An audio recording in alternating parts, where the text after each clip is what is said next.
my FPL Game Week 7 first transfer plans. It is the week after the wildcard in Game Week 6, which did mean I did not play the triple captain on Erling Haaland. However, some of the players I brought on in wildcard did do quite well, including Gabriel getting that late goal for Arsenal just after time of recording. In today's video, we're going to take a look at some early plans. We're going to discuss some of your early questions, some of your early thoughts. What am I thinking of doing? What am I thinking overall with the wildcard that I picked? Let's dive in and have a first look at Game Week 7.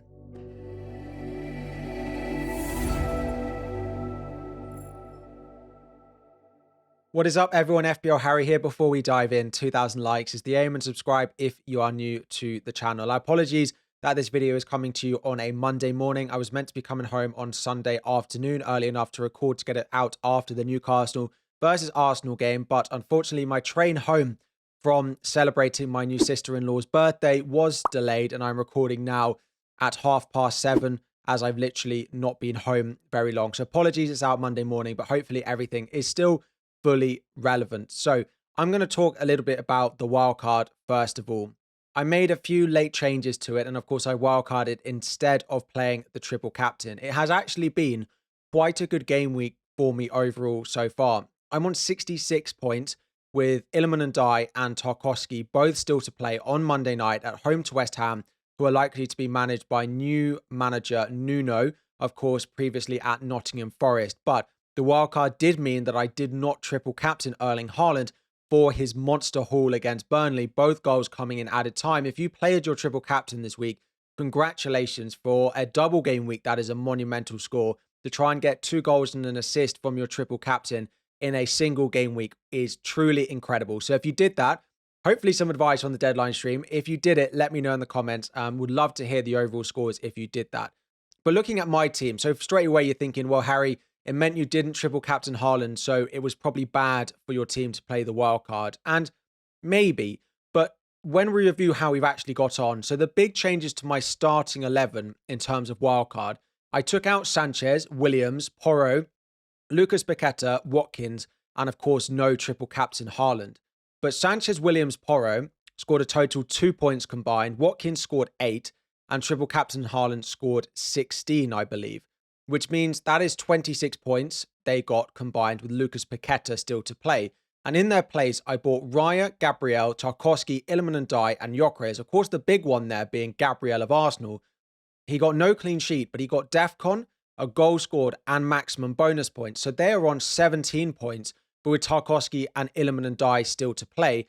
And I'm currently 0.6 million in value better off than I would have been if I hadn't have played the wild card. And I wouldn't be able to buy Gyökeres. I wouldn't be able to buy Gabriel. I wouldn't be able to buy Raya this week, all who potentially could rise in price because of the fixture run they have coming up over the next couple of weeks. So if Tarkowski and Ilman and Dye can outscore Paqueta by a few points and close that 9-point gap down to 5 or less, or even get above it, then with the value gained, I think it actually probably is better off that I didn't play the triple captain. And I have to say, once Haaland did it, I thought, Harry, you've done the wrong thing. And then Watkins scored and Arsenal clean sheet went. And I thought I definitely should have not wildcarded and played the triple captain.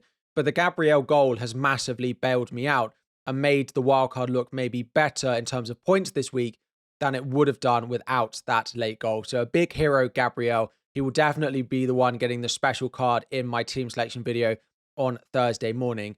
In terms of how I feel about the wildcard, I actually feel pretty happy about the majority of the picks that I went with. A couple of them that I'm less happy about. Of course, Bruno Fernandes. He missed the penalty and he was 1 away from defensive contributions. But I know we say it, but a missed penalty is one of the unluckiest things you can get in FPL, because not only do you not get the goal and the bonus points that probably come with it, we went up getting minus points, which is what we got from Bruno. -1 for him. I started the game week off -1 from my first player, which was a horrible way to start the new wildcard. But it was a good fixture. I'm still happy that I picked him.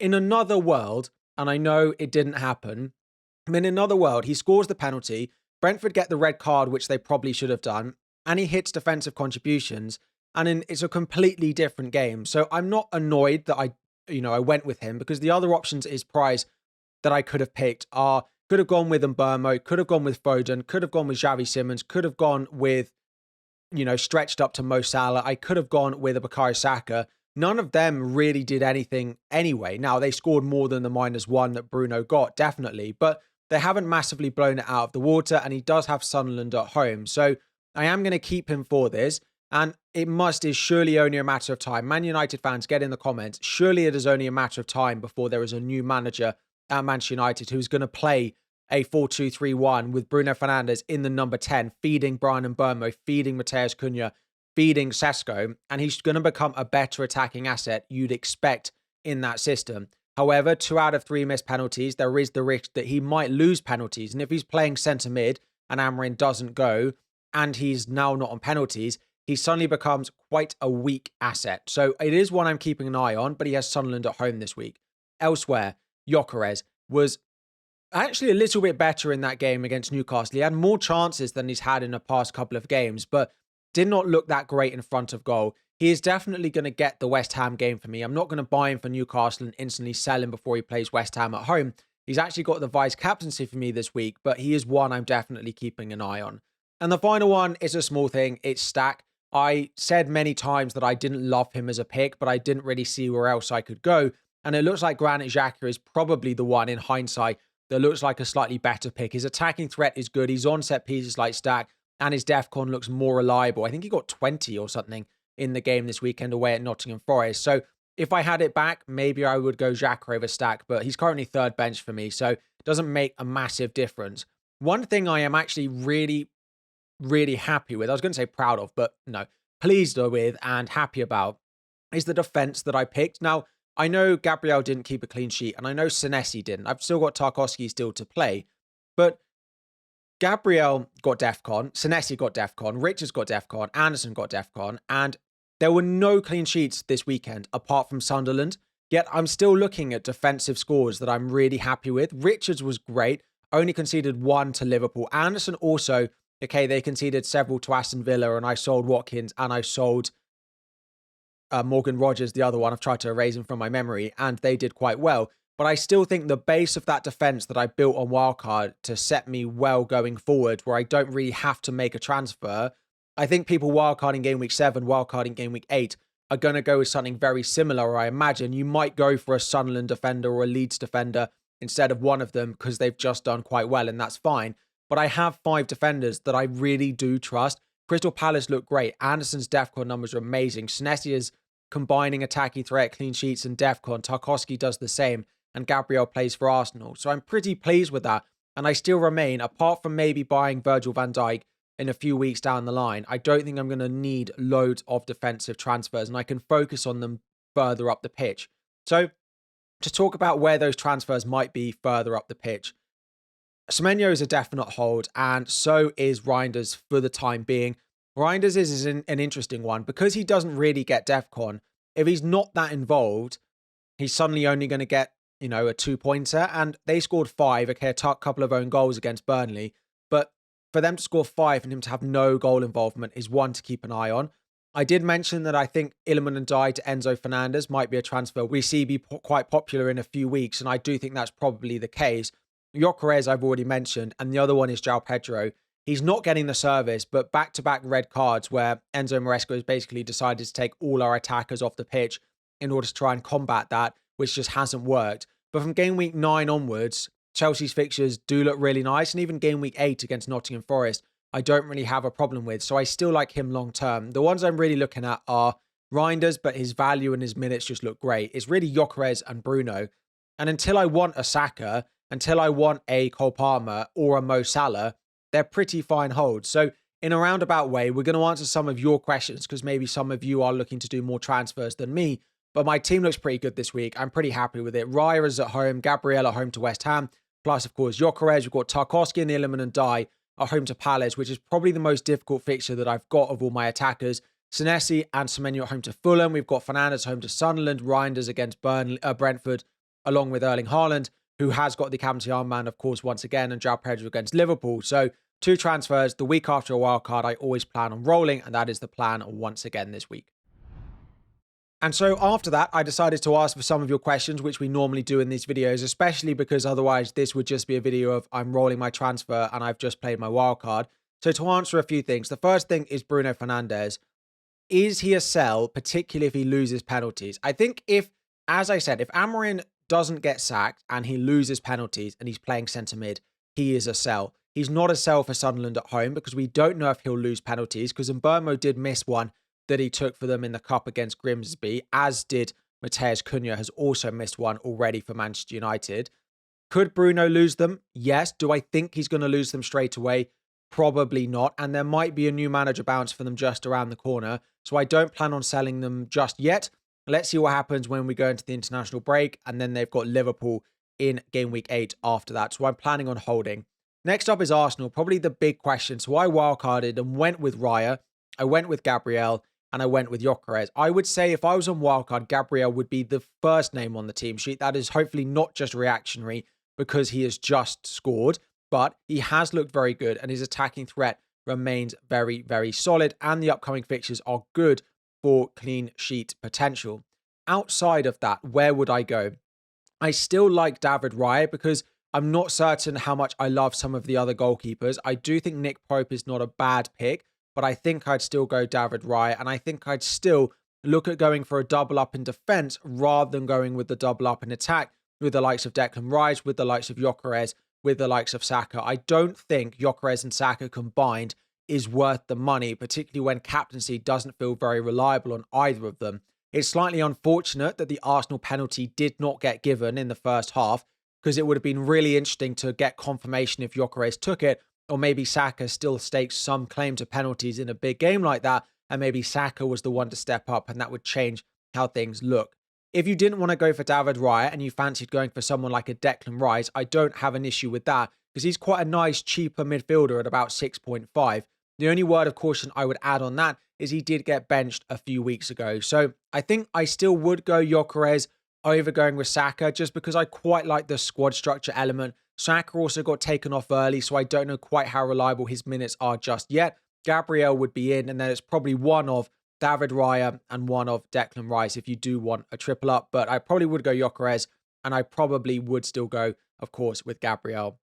Next up is Newcastle. Defensively, they look pretty good, and they start with Nottingham Forest at home this week, who have just failed to score against Sunderland. If you want to have a look at them, it looks like Livramento might have picked up quite a bad injury. Now, this could boost minutes for both the likes of Lewis Hall, who wasn't in the squad though. It could also boost minutes to the likes of Kieran Trippier, but I still think I would go with Dan Burn, who's pretty good for defensive contributions and looks pretty nailed.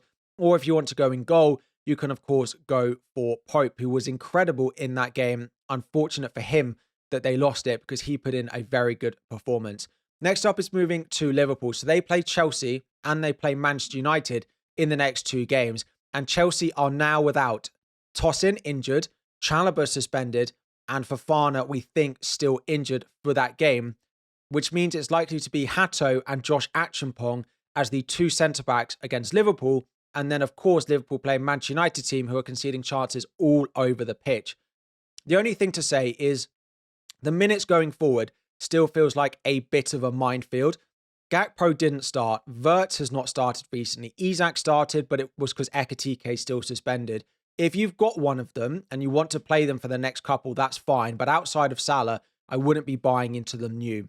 Mo Salah, I still think that a Salah-Haaland draft does not enough for the rest of your squad when there are good players at a cheaper price performing to a pretty similar level to the likes of Mo Salah. But in terms of output, right? But if you've got a Salah-Haaland draft, I don't think I'd be moving away from it now, given the fixtures that Mo has and Liverpool has for the next few games. In terms of game week 7 captaincy, I know people will look at the likes of Saka, people will look at the likes of Gyökeres, maybe look at the likes of Bruno, but it has to be Erling Haaland. Brentford still leak chances. They did just concede 3 to Fulham a few weeks ago, so it has to be Erling Haaland for me. And there's not much debate about that. Despite what the models might say on Gyökeres or on Bruno, it's going to be on Erling Haaland for me just because he looks absolutely unstoppable. Next up is, if it's not Arsenal that we're looking to buy, who else is good over the next few weeks? So we'll take an early look at the fixture ticker. So Arsenal are right at the top. Next up is Wolves, but they've not looked great and they keep changing system now, so I wouldn't go there. Brighton is quite interesting, and the one player I was massively impressed with as a Chelsea fan who was at that game was Minte. He's a 5.9 million midfielder. and I thought he was incredible. And he was taking some set pieces, so it could be a nice differential if you're looking at Brighton. Outside of that, you could also look at Rutter, who's playing some minutes up front, but he keeps on taking off early. So I would probably go for Minter if you wanted one of them. Leeds quite high up. It's Spurs this week, though, but defensively, they look fine. Stack in midfield, Calvert-Lewin. They're fine rotation options. Probably don't need to go diving into them. Next up is Everton, but Palace at home, Man City away, Spurs at home in the next three are actually not that great. I still like Tarkowski. I still like Illiman and Dye, but you maybe don't need to go diving into them. Similarly for Spurs, actually, I do think their fixture run is starting to run out. Leeds away this week is good. Villa at home is good, unless Villa turn it around like they did today. But after that, it does get a little bit more difficult. And then it's West Ham and then it's Chelsea, both with difficult games. Crystal Palace start to come into a bit of a better run, along with Newcastle. Those are probably the ones. If you haven't invested in City already, if you haven't invested in Bournemouth already, still like City and Bournemouth, Newcastle, Crystal Palace, and Arsenal feel like the real ones. If you're looking to make transfers this week, that's where you could look to focus. And then going back to question number 7, wildcard game week 7 or save it until game week 8. Some of you might be looking at what my team might have looked like this week without much Arsenal and think wildcard 7 or save it until game week 8 until the international break. I still think game week 6 and game week 8 were the best weeks to wildcard. Now, you could free hit 7 and save your wildcard to 8 because it doesn't look like there's going to be that many opportunities to really use the free hit to that much of an advantage. So that's always a possibility. If you're worried about maybe some team value, your defense doesn't look great because you've got maybe no Arsenal. If you've got some other players like Nottingham Forest in there. Now, if you've got Villa, you probably want to keep them for Burnley at home. So generally, unless your team looks really bad, I probably would wait and save it still until game week 8. Even if it looks bad this week, I think I'd still prefer a free hit 7 wildcard 8 and save the chip now until the international break. So to be honest, this transfer plans video is normally speaking about my team, but the week after a wildcard when my lineup looks like this, unless something happens on Monday night, but even if Tarkowski got a knock, I would just play Richards. If Illiman and Dye got a knock, I would also probably just play Richards this week. So I'm almost certain I'm going to roll my transfer. Haaland captain, Gyökeres vice captain is how it's set up.